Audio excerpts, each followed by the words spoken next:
In today's video, I am going to teach you how to set up discount before exit in Klaviyo.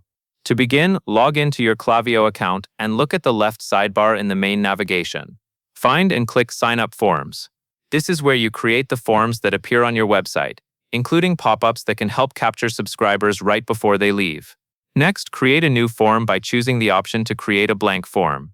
You will need to enter a form name. Use a name that clearly tells you what this form does, such as an exit discount pop-up, so it is easy to find later.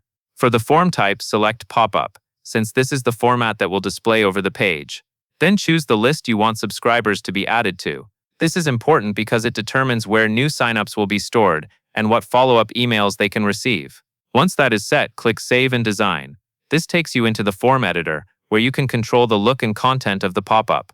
Take a moment to confirm your headline and message match the offer you plan to show. Clear wording helps visitors understand the value of signing up. Now open the settings for targeting and behavior. This is where you decide when the pop-up appears and who sees it. Inside this section, click Display Timing. Then select the option that shows the form when a visitor is leaving the page. This is the key setting for an exit intent discount, because it triggers the pop-up as someone moves to close the tab, go back, or navigate away. After you set the display timing, return to the form design and click Add Block. Add the block that will display your offer details. Then type your discount code exactly as you want shoppers to use it. Be careful with spelling, capitalization, and spacing, because the code needs to be copied accurately at checkout. It also helps to keep the code short and easy to read. Finally, when everything looks correct, click Publish. Your exit intent discount pop-up is now live and ready to appear when visitors are about to leave your site. And that covers everything you need to know.